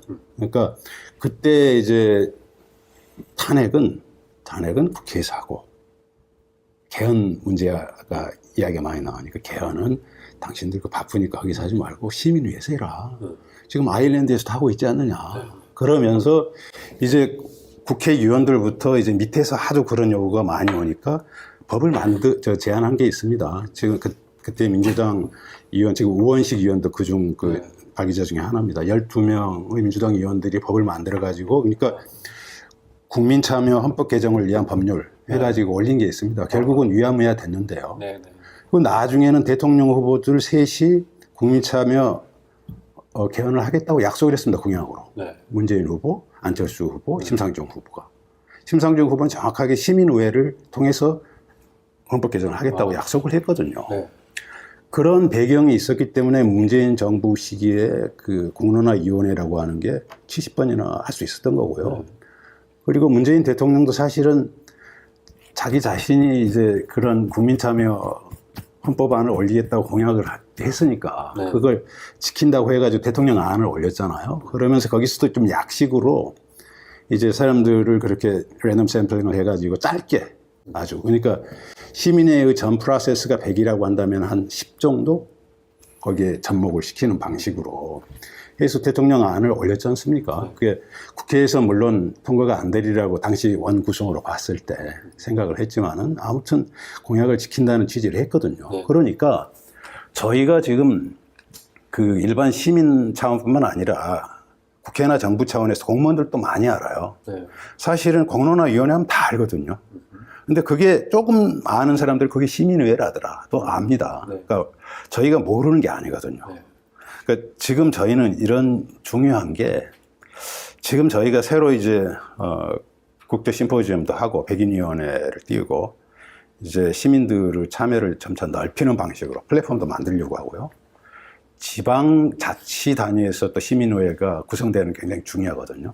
지방자치 차원에서 그러니까 확산과 기초를 단단히 하는 것과 함께 지금 국민들이 제일 답답해하는 그런 핵심적인 이슈를 어떻게 하면 잘 이걸 조직해가지고 할 것이냐.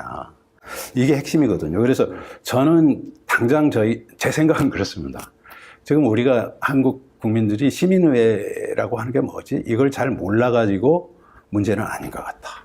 이미 공론화위원회 해가지고 신고리 5, 6호기부터 다 압니다. 그러니까 우리가 이것을 어떻게 해가지고 우리가 뭘 조직한다고 이게 시민의회입니다라고 보여주면은 그거 우리 다 알고 있는 건데 이렇게 할 수가 있다. 지금 문제는 어떤 이슈를 타서 현재 어떤 바람을 타서 이것을 실제로 여러 가지 제도적인 변혁의 근거로 삼을 수 있게 할 것인가.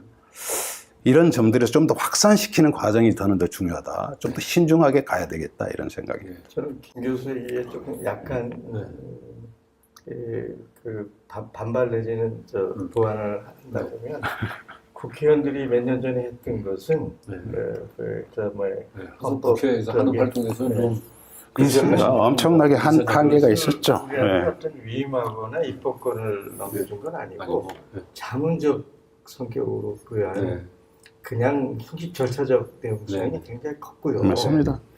문재인 정부가 그 헌법 개정안을 하면서 소위 시민 발의권이든 시민의회 성격을 약간 넣었는데 할 생각이 없어요.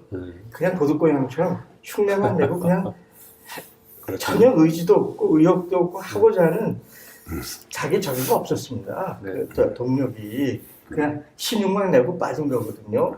그래서 우리가 공론화도 했다고 하지만 우리 공론화 과정은 50점 주기가 어려운 반푼이 공론화하고 그런 형태지. 그래서 이제 시민회의가 하려면 제대로 되려면 이게 시민들 입에 붙어야 돼요. 이게 시제 정신으로 옛날에 87년에 우리가 그렇죠. 민주화 대토제를 할 때 대통령은 우리 손으로 네. 직선제 정치라고 했듯이 이제 시민들 입속에 이제는 시민의회야. 우리가 권력이라고 하는 게 입에 붙어져서 그게 들불처럼 일어나야지 시민의회가 돌파가 되는 거지. 그렇게 도둑고양이처럼 하기 싫은 거 억지로 하는 식, 그냥 자문적으로 그냥 그 장식품처럼 하는 이거 아니고 네. 그걸 뛰어넘어서 들불처럼 시대 정신으로 우리 시대 연화를 동파하는 이거야라고 하는 그 시대 선언적 저기가 시민사회에서 들불처럼 일어나야 돼요. 그렇기 때문에 우리가 파일로트 시민의회도 하고 우리 이제 정정화 교수님도 옆에 와서 참견하지만 저는 풀뿌리 민주주의 운동과 지방 공화국 운동하는 분들하고 결합이 돼야 돼요. 네. 지방적 동력, 그 풀뿌리 동력이 우리하고 같이 결합이 되어야 되기 때문에 그 시민사회 네트워크를 어떻게 확장해 나가느냐. 이게 두 번째 이제 파일로트 작업만큼 중요한 네. 시민사회 전반적인 네트워크를 만드느냐 하는 쪽인데 다행히 26년에 이제 지방선거가 있잖아요. 네. 그래서 지방선거를 통해서 이것을 아주 그 핵심적인 아젠다로 부상시킬 필요가 있죠. 네, 그렇습니다. 그래서 지방의회 때문에 전국적인 시민의회는 아니더라도 지방 시민평의, 주민평의 형태 그것을 아젠다로 내놓고 자기 선거의 명분을 내놓는 지방자치장 후보라든지 지방의회 후보자들한테 이것을 아젠다로 확산시키는 작업. 네. 그게 지금 우리가 몇 가지 지역에 이미 선정되어 있습니다. 뭐 하남, 군포, 그다음에 청주, 그다음에 부산도 좀 움직일 수 있을 것 같고요. 최근에 이제 거제, 도봉 등등해서 네. 현재 한 7개 지역 정도가 가시권으로 이걸 움직일 수 있는 움직임이 있거든요. 그래서 그런 시민적 네트워크가 지방선거들을 활용해서 이것을 어떻게 국민들의 입에 붙는 네. 시대적 정신으로 만드느냐. 이것이 지금 우리 시민회 추진하는 사람들의 네. 과제 상황입니다. 네. 그리고 말씀하시니까 이제 양평 사실 이제 고속도로 종점 변경 논란 같은 경우도 이제 시민단체에서 그 무리한 종점 변경에 대한 이제 충분한 반대 네. 시위는 있기는 했지만은 그게 이제 요 시민의회 방식이라고 한 것과 결합을 했으면 훨씬 더 생산적인 결론을 이끌어내지 않았을까 그런 아쉬움이 지금. 이게 지금 역사적으로 보면은요, 이런 모델이 이제 세계적으로 이제 알려지고 표준화되기 이전부터 한국에서도 시도가 있었거든요. 예를 하나 들면은 저도 이제 그 지도 학생이 그 분야 논문을 써서 제가 지도를 했기 때문에 제가 거기를 보냈으니까요. 그러니까 울산 북구가 거기가 또 노동조합이 좀 센 데잖아요. 네, 그러니까 특별한 지역인데 거기서 이제 한 아파트 지역에서 쓰레기 처리장을 거기 구청장이 리더십이 있어가지고 과감히 우리가 수용하겠다 했는데 주민들이 억세게 반대를 하는 바람에 논란이 굉장히 많이 되고 그때 이제 소위 배심제가 들어왔는데 그때 배심제라고 하는 것은 지역 시민단체에서 사람들 뽑아가지고 거기서 논의하는 목사님들, 신부님들 해가지고 이런 식이었습니다. 그때까지는 비슷한 방식은 있었지만은 정말 시민의회라고 지금 제도화된 것 같은 랜덤 샘플링을 통한 그리고 논의 과정을 충분히 잘 조직하는 이런 프로세스들이 안 알려져 있던 아직은 이제 발명이 안 됐던 그런 직전 상황입니다. 그런데 그런 데서부터 이제 아이디어들이 나오고 있기 때문에 나왔고 그런 배경이 저는 상당히 크고 아까 이제 한국의 민주적인 어떤 밑으로부터 동력을 특이할 정도의 이 강하기도 하고 지속적인 힘 이런 것들을 결합시키면은 아까 말씀해 주셨듯이 오래된 미래라고 하는 게 한국에서 시민의회적인 아이디어가 적용될 수 있는 영역은 우리가 모범적으로 생각하고 있는 그런 이런 방식도 있고 이것은 그 주로 이제 좀 행정부나 또는 중앙정치 공식적인 이런 영역에 해당되는 부분이 되겠습니다만은 지역 자치단위 에는 그것보다는 좀 더 넓은, 그러니까 꼭 랜덤 샘플링이 아니라 주민들이 뭐 한 10,000명밖에 안 되는데 거기서 랜덤 샘플링하기 크게 의미가 없을 수도 있거든요. 그냥 오는 사람들이 그러니까 가서 말하면 들어주더라라고 하는 것이 되는 방식이 민회거든요. 그러니까 밑바닥에서는 민회적인 방식이 역시 시민회의 어떤 일환으로 바탕으로 볼 수가 있겠다. 그걸 또 지금 지자체 조례에서 하고 있듯이 정말 그 주민자치위원을 추첨으로 뽑을 수도 있습니다. 제도화 시킬 수도 있고.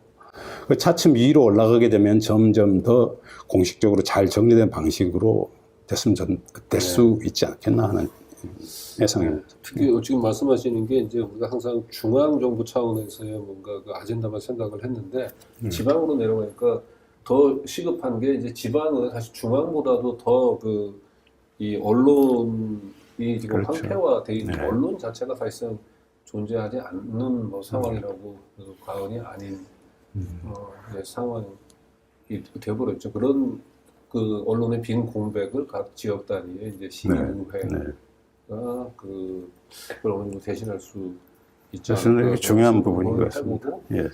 아까 양평 고속도로 변경대 얘기를 해보지만 그때도 뭐 지금 뭐 변경안이 좋으냐 정전안이 좋으냐를 놓고 이 군청 단위에서는 매번 이제 뭐 면 단위 무슨 집회를 열어가지고 동무원들 저희 관변단체를 동원을 해가지고 정부에서 추진하는 안에 동의하도록 그렇게 하고 여론조사를 통해 가지고 주민들 뭐 몇 %가 결국 정부에 동의하지 않느냐 이제 이런 식으로 그 당시에 그렇죠. 그는 물론 이제 양평에서 시민단체에서 또 여현정 의원을 중심으로 해가지고 시민단체에서 그나마 반대 여론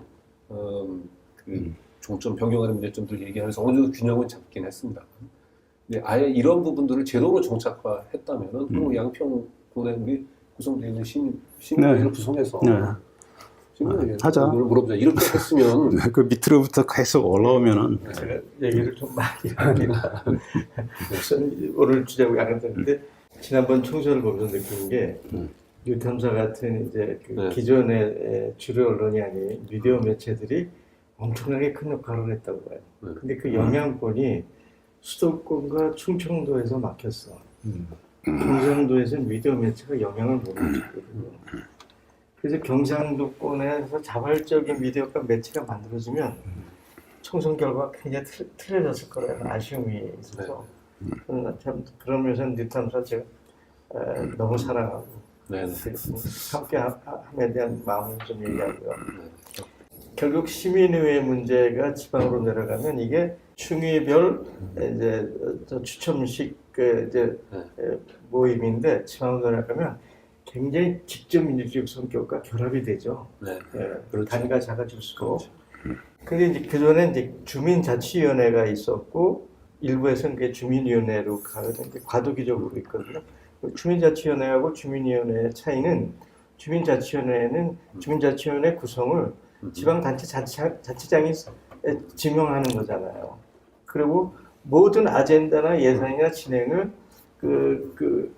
단체장이 지방행정에서 추진하는 건데 지방자치위원회는 그게 좀 바뀌었죠.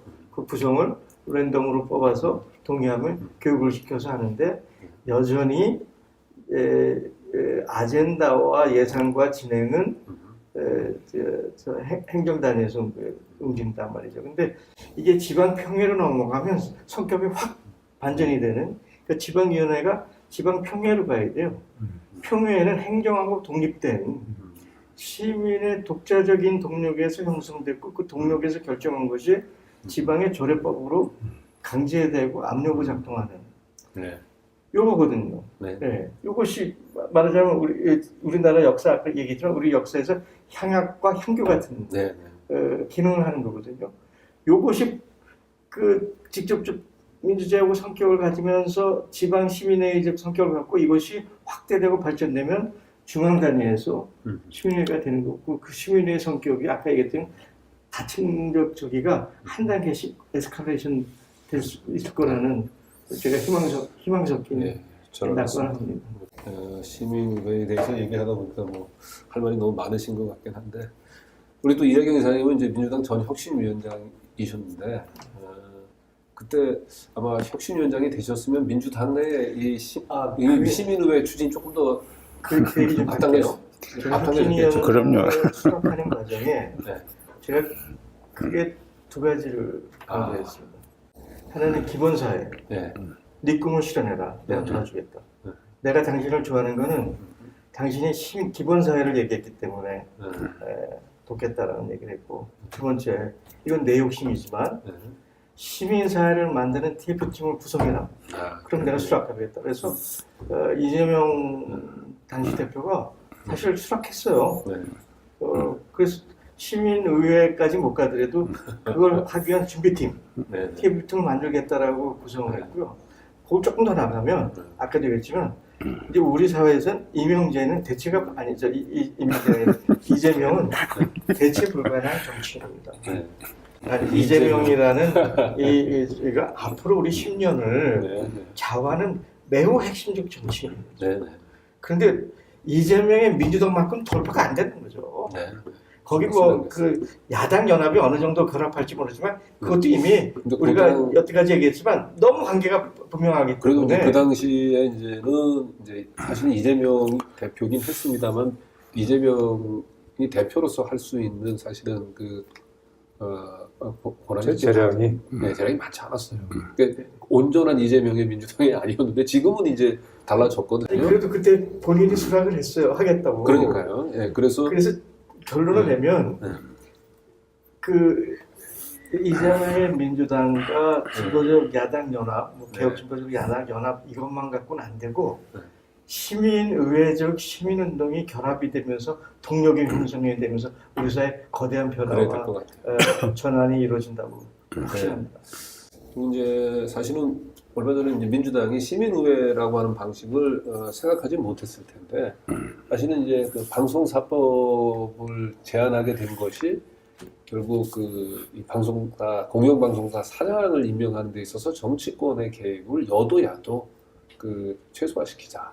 그런 차원에서 이사수, 정치 국회에서 추천하는 수를 줄이고 그냥 이 학계라든지 아니면 시청자 대표들로 이사수를 늘리면 이제 국회에서 이렇게 정치에서 이렇게 개입할 수 있는 여지가 줄어들지 않겠냐라고 해서 그런 거 기본이 된 게 이제 방송사법인데 아예 조금 더 그 당시에 민주당이 좀 발상을 좀 진전시켰다고 얘기한다면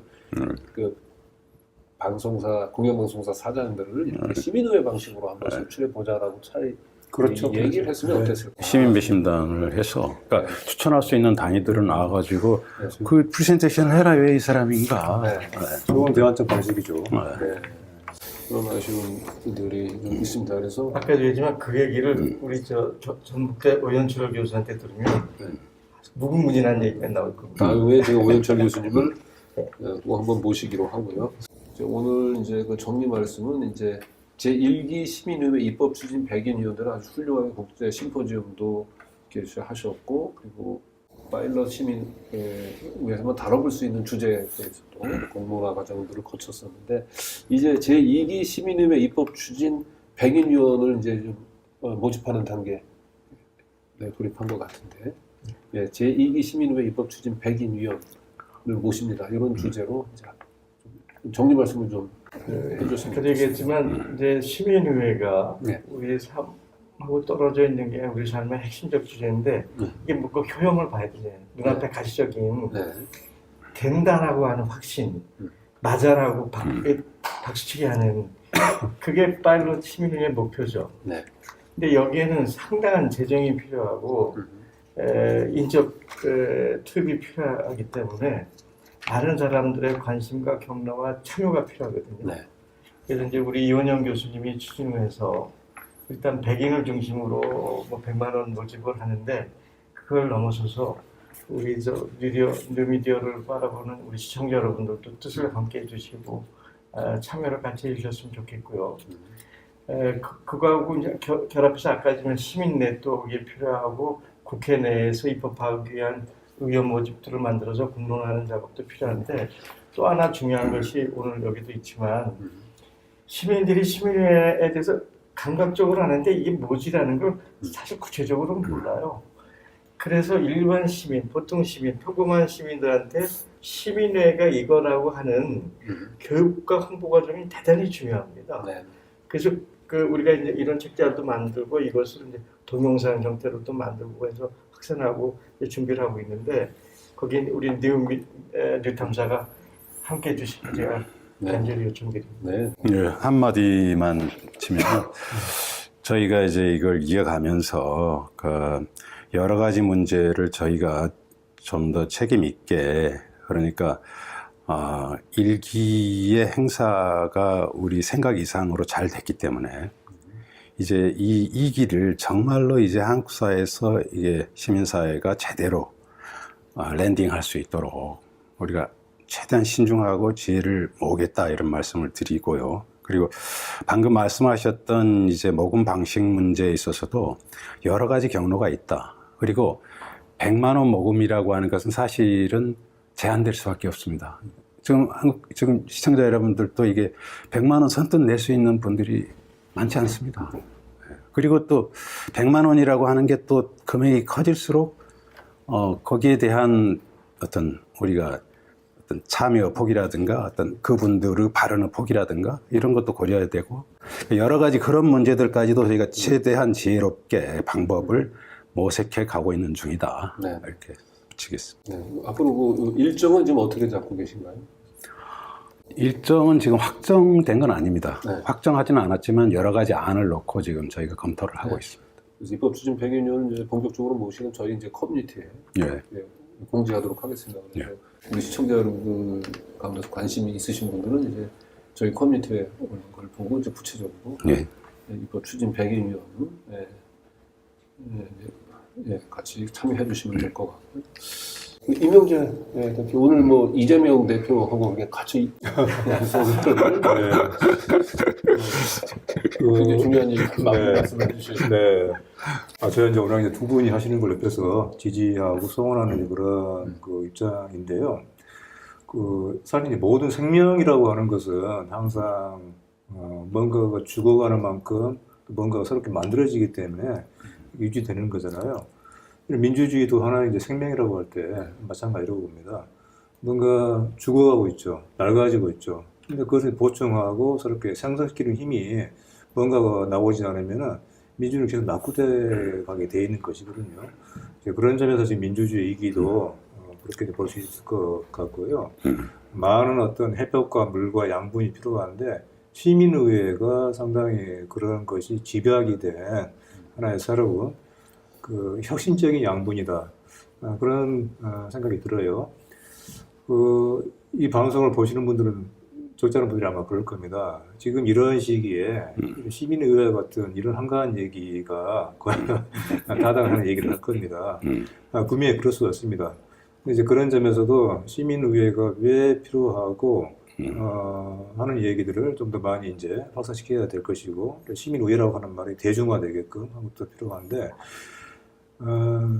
이거 시민의회와 같은 이런 실험, 이런 시도는 결국은 시민들이 자기 자신의 힘을 키우는 하나의 그런 그 형식이거든요. 계기이거든요.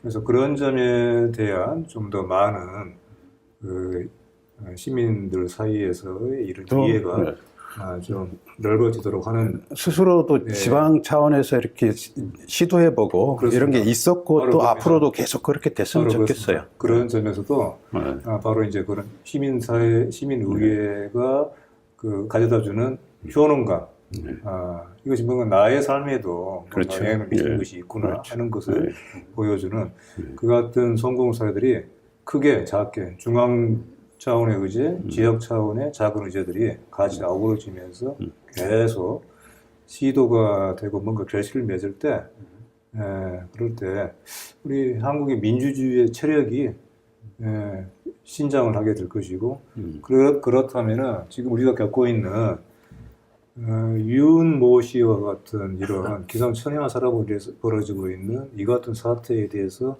한국 사회가 견디는 힘도 더욱더 단단해질 것이다. 그래서 결코 이것이 한가한 얘기가 아니다. 그런 점을 말씀을 드리고 싶어요. 제가 광고 겸 마지막 얘기할게요. 네, 네, 맞습니다. 제가 올 봄에 다른 100년 이름으로 열린민주주의라는 책을 네. 번역 발간했습니다. 그 저자가 그 랑데모아라고 프랑스 출신인데 예일 대학의 현재 정치학과 교수고 연구처장. 내용이 대단히 훌륭합니다. 그 부제가 뭐냐면 21st Century Popular Rule of Democracy입니다. 21세기 인민민주주의를 실현하는 법, 이렇게 되어 있는데 핵심은 21세기의 민주주의는 아까 얘기했던 엘리트 지성이 아니고 AI 지성이 아니고 평범한 백성들의 평범한 시민들의 집단 지성이 해답이다. 저 교수가 하는 얘기가 shy, humble, ordinary people이 국정의 현안을 결정할 때만이 인류의 미래가 열린다. 그래서 결론적으로 결국 평범한 시민들의 위대한 시대, 그것이 우리의 해법이라고 저는 확신합니다. 평범한 시민들의 위대한 시대도 우리 이래경 이사장님께서 말씀하셨군요.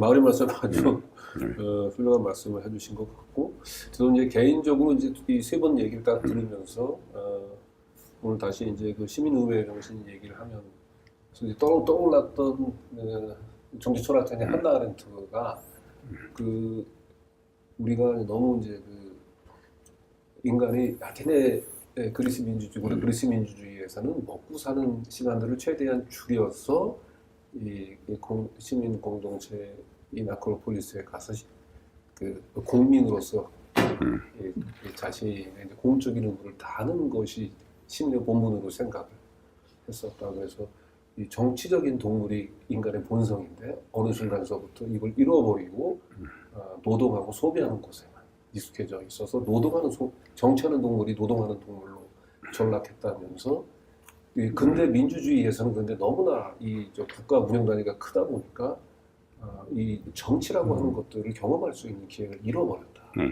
그래서 다시 정치하는 동물의 본성을 회복하기 위해서는 아주 작은 모임에 이 단체, 그 공적인 단체만 거기에 많이 참여를 해야 된다. 타운 미팅 같은 거 그게 미국에서. 이제 그 한나 아렌트가 시민의회라고 표현하지 않았지만 시민의회 정신하고 맞닿아 있는 게 이제 아닌가 싶고, 오늘은 특히 이제 79주년 광복절 말 빛을 다시 찾은 거잖아요. 빛을 다시 찾은 거. 여기서 또 생각나는 건 이제 우리 빅토르 휴고가 레미제라블에서 했지만 이 빵에 굶주려 죽은 목숨보다 더 비참한 죽음이 빛에 굶주려 죽은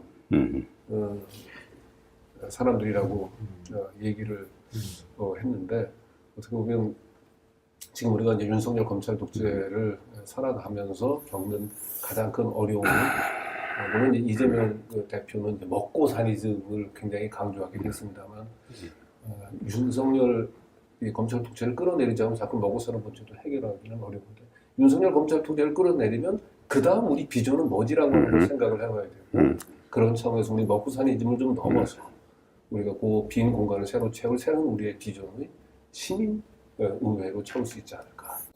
예, 그래서요. 제가 정말 마지막에 잠깐만 마치겠습니다. 마무리하기가 쉽지 않네요. 예, 그게 이제 그냥 가만히 있으면 오히려 이제 뒤로 흘러가고 이제 참신했던 것이 낡아지고 이런 취지의 말씀을 하셨는데, 민주주의도 마찬가지거든요. 그러니까 지금까지 민주주의라고 하는 것은 완성됐어. 교과서에서 배우니까 100점짜리가 있어. 우리는 100점이 못 되니까 100점 열심히 공부해서 100점 하면 돼. 이렇게 생각해 왔습니다. 그러나 우리가 100점 하고 있어 라고 하는 나라들, 영국, 미국, 프랑스, 독일, 아니라고 하잖아요. 아니라고 하면서 우리는 새로운 것을 계속 여기에 지금 살려야 된다라고 이야기하고, 또 이 사람들이 재밌는 것은 한국의 촛불 같은 걸 보면서 와, 저런 데서 우리 민주주의를 배워야 된다고 했지 않습니까? 그러니까 우리가 민주주의를 100점짜리는 없습니다. 그러니까 가만 놔두면 계속 80점, 70점, 50점짜리 되는 거고, 계속 리노베이트 해야 된다. 민주주의도 시대에 따라서, 상황이 변하는 데 따라서. 그걸 한국이 할 수 있다. 네네. 잘 알겠습니다. 자, 우리는 79점 광복절 생각하면서 우리가 이 동학농민에서 시작해가지고 만민공동회를 거쳐서 뭐 4.19 혁명, 그리고 87 우리가 민주화 혁명을 거쳐서 이제는 이제 촛불 운명을 맞아요. 거쳐서 새로운 우리가 시민운동을 예. 시민의회를 통해서 한번 꽃피우는 그걸 저는 제3의 민주화운동이라고. 제3의 민주화 운동 다시 한번 생각해보는 뜻깊은 광복절이 됐으면 좋겠습니다. 수분 장시간 예, 나와주셔서 수고하셨습니다. 감사합니다. 예. 수고하셨습니다.